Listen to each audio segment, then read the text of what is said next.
name is Hector. I'm grateful to be here with y'all. I'm an author and I'm a pastor today. I'm going to be talking to you a lot more on the author end, but I want to talk to you about some stuff that's going to apply to you, what I think is going to apply to you, hopefully at least. But I spent the past 4 days of the weekend from Thursday until Sunday at an author event where every little table, nook, and number you see is either an author or an artist. Now, if you take this into the perspective, just to show you where I'm at, see the two little round tables way at the top up there where I'm at? I'm 2 tables over. I spent 4 days in this environment. Now, if you look at this, every other number, every other table up there is competition. It's somebody else doing something similar to what I'm doing in an environment where everybody around you is your customer, is your goal. Now, how many of you ever feel like with what you're doing, there's too much competition? Or you don't have enough of an advantage because there's so many other qualified people doing the same things that you're doing that everybody else is fighting against you or competing against you. Now, the reality is this, most of the people that are in this environment, they're not fighting or competing. They're just there because they believe in what they do and they want to share what they're doing. I'm going to tell you this, how you present what is important to you is usually what makes a difference with whether people see you or not. And I can tell you this, I spent, roughly 4 days on the floor of this place, and there were about 30,000 people walked through this area. I guarantee I did not see all 30,000, and all 30,000 did not see me. And I can't tell you about everybody's experiences, but what I can tell you about is my experiences. So I've written 27 books, and I'm there selling and promoting my books and doing my things. But I'm going to tell you about 4. Well, the spacing got weird on the PowerPoint. I didn't do it. I'm going to tell you about 4 different authors. And I told you I'm a pastor, and sometimes pastors make up stories. This isn't a made-up pastor story, okay? This is for real, for real. This is what happened. There were 4 authors directly around me. I'm at one table. I've got my books laid out, my art, my stickers, the things that I do. I've got all that laid out.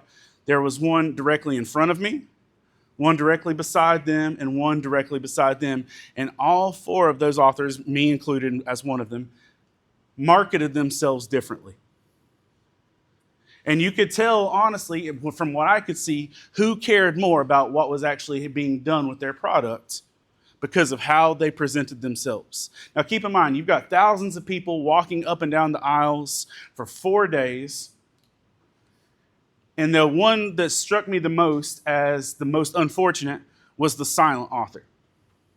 And again, these aren't made up things. This is a real person. I can tell you their booth name. I can tell you which author it is. You don't want to know though. But this one author laid out 3 tables of books. Now, for the record, each table costs $375 to set up. So this one author spent roughly $1,000 and some change to lay all their books out. And you want to know what they did for all 4 days? Read. They didn't engage any customers. They didn't ask anybody any opinions. They didn't try and engage. They literally read books. They laid out their books and spent the whole weekend like this.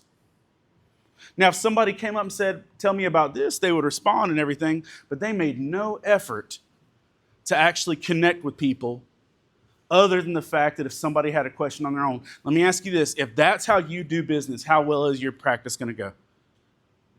If you sit back and wait for someone to come to you and ask you questions, your sales, your memberships, your business is going to go really flat if you're just waiting for other people to take a step up. But how many of you just get tired of the hustle?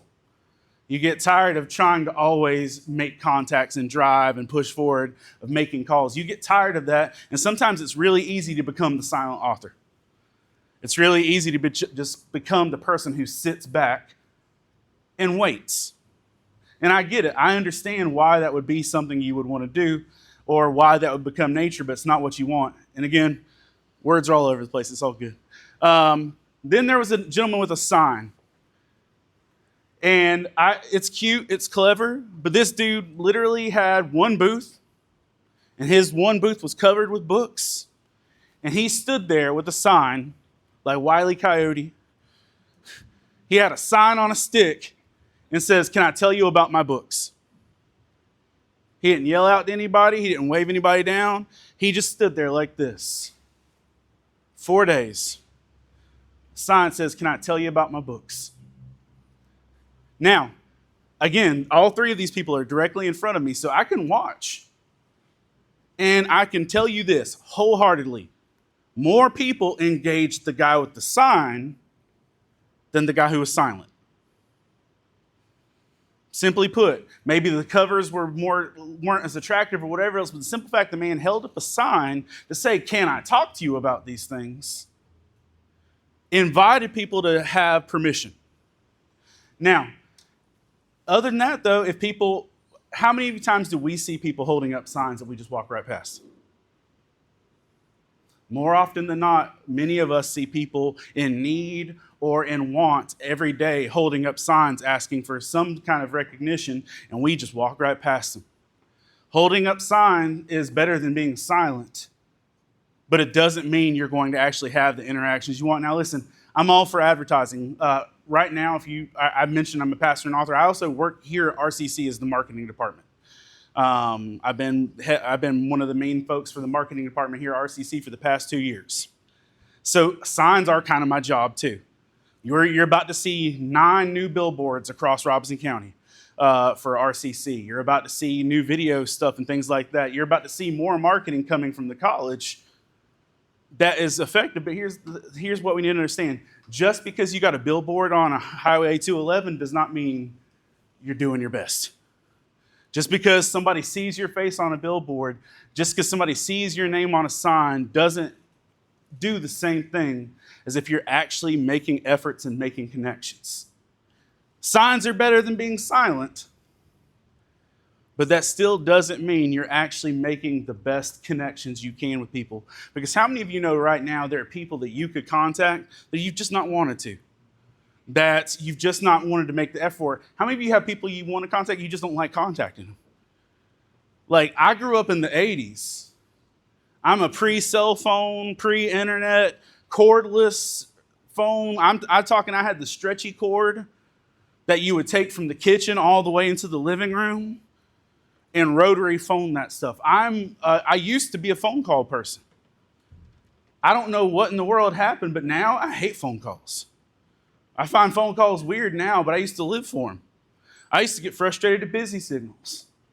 But now somebody actually calls me, I have a near panic attack. And I think that's how a lot of our culture has gone. We've shied away from actually making genuine connections with people. So I saw the sign author, I saw the silent author, and I know this word's going to be all over the screen. It's okay. I saw a spectacle author, and the spectacle author is me.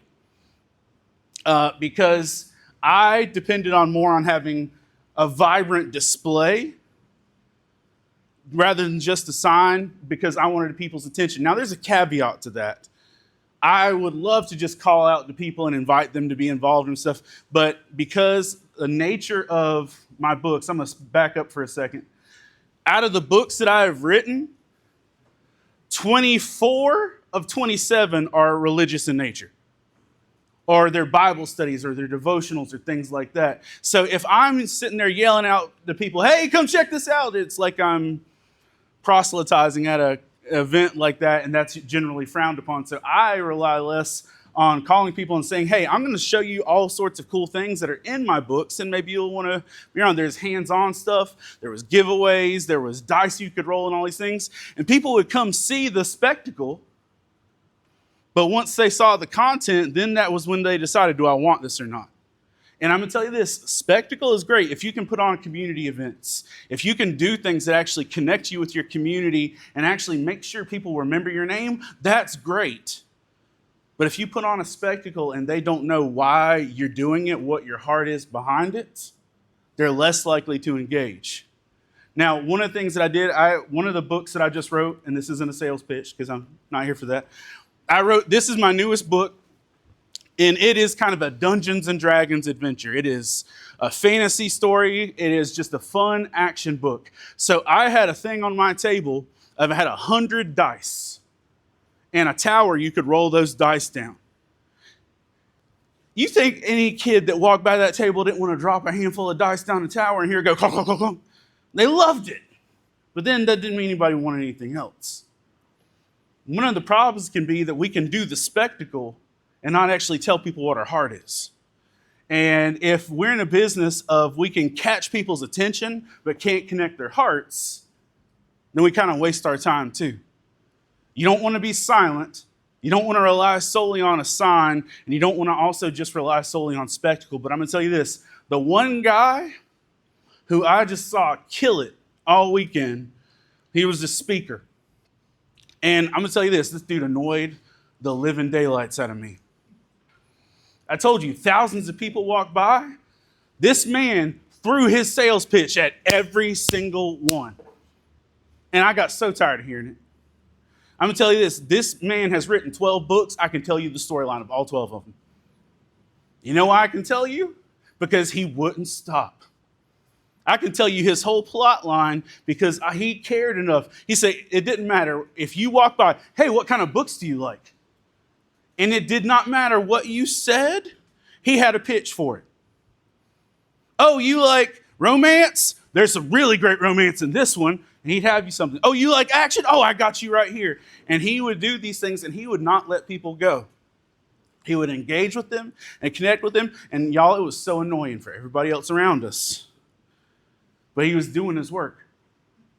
And y'all, sometimes we can look at the people who try hard and we can think they're doing too much or they're trying to show off. Or listen, when people put more effort in than us, we can't be discouraged when we don't get the results they get. And that man put in effort. I may not have enjoyed hearing it. I can tell you this. I've got an event like this coming up at the end of July. And for the past 5 years, I've been next to the same table. And y'all, you want to know what the lady next to me sells? She sells hair chopsticks with fancy beads. But here's her sales pitch, okay? Ready? I'm not kidding. On all my soul, this is what I hear all day long for 4 days. Feel free to fondle everything, darling. You walk by that table, that's what you're going to hear. And that odd statement catches everybody off, and they're like, what? And then she's got them. I'm going to tell you this. I can't stand it. Know what I'm going to hear. She's a delightful human. I enjoy her as a person. She is very sweet. But I'm tired of hearing her sales pitch. But I'm going to tell you this. If you're tired of hearing a sales pitch, that means they're doing a good job.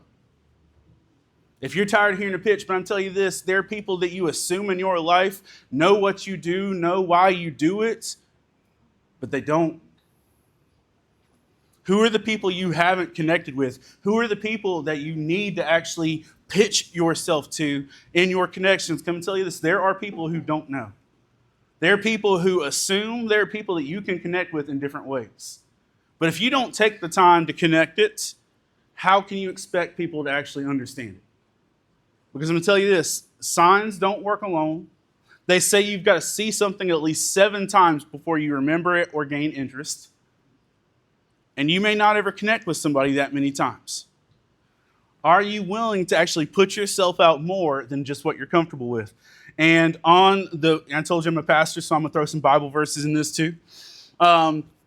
Romans 10:14 is a passage the Apostle Paul is talking to the Roman church, and he says this, how then can they call on the one they have not believed in? And how can they believe in the one whom they have not heard? And how can they hear without someone preaching to them? And how can anyone preach unless someone is sent? And then it ends with this, as it is written, how beautiful are the feet of those who bring the good news. Just to say this, you can't expect your message to get out if you aren't willing to go and send it. But the reason he makes this statement, that Paul makes this statement, he says, listen, the message we have is worth sharing, so why aren't you sharing it? If you truly believe the work that you do matters beyond your paycheck, put your heart into it. Put your effort into it. Put your position into it, because sometimes, y'all, we dial it back because we don't really believe it.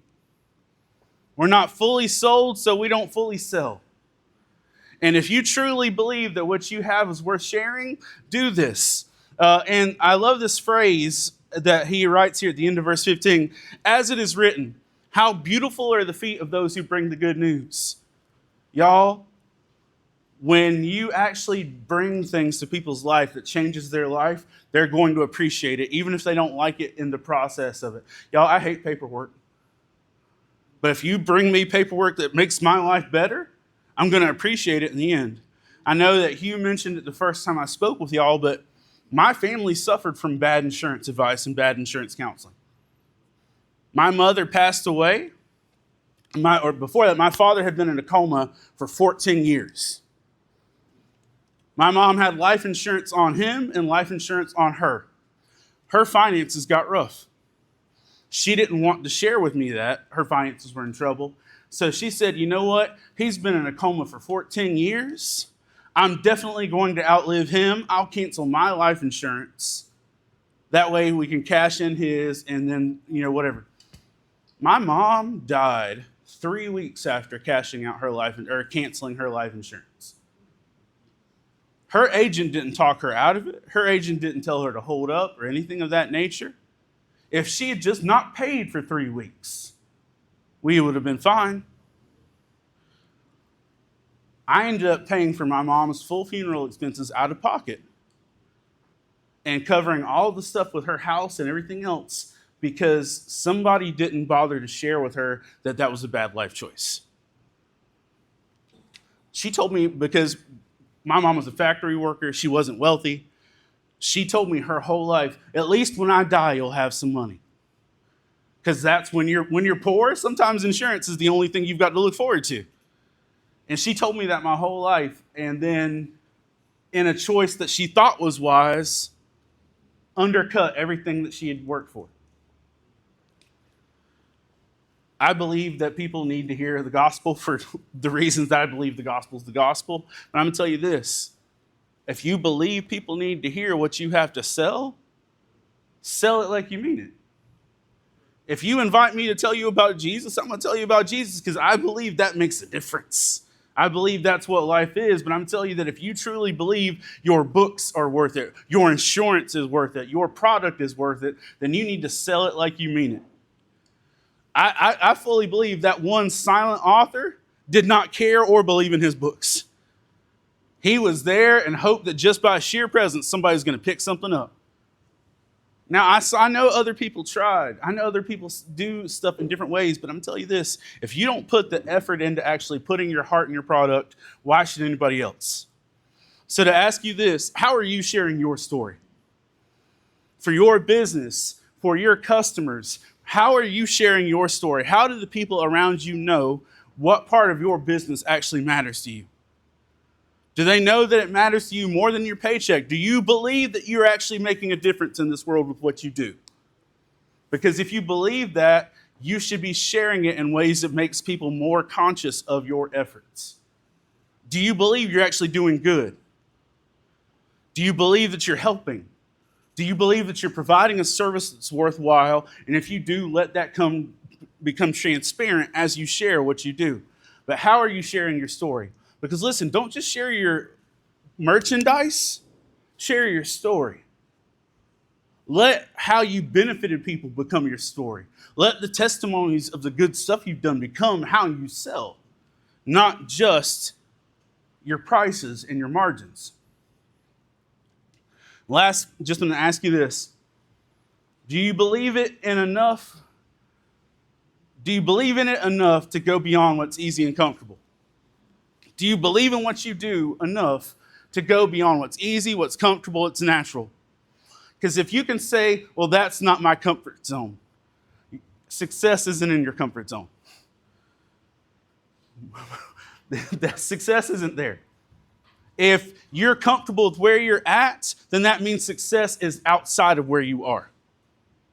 If you aren't willing to do things that go beyond currently where you're comfortable and what's easy for you, then you're missing on stuff that you're never going to see. Now, that guy with the sign, one time I saw him pull out one sign and then pull out another, and when he would go get lunch, or he would go take a bathroom break or go get coffee, he would say, "Can I tell you about my books? Follow me to booth A34." And have people like literally say, "Hey, come follow me to see what I've got." And I actually saw people like Pied Piper him back to his booth sometimes. But do you believe in what you do enough that when people see that you're invested in this, why they should be invested in it? Do they see that I need to give them my attention, that I need to care? Because more often than not, if you come across just as a salesman, then you can be rejected as a product. But if you come across as a person who believes in something and you actually feel like you're increasing the quality of other people's lives and you believe in your product, that's a lot harder to reject. If you honestly can show people the heart of what you do and why it matters to you, that's going to be a lot harder for people just to hang up on or shut the door on. You've got to be willing to do the stuff that makes you uncomfortable. And if you believe in it enough to go beyond your comfort zone. Well, thank you for letting me share with you, and I appreciate y'all's time.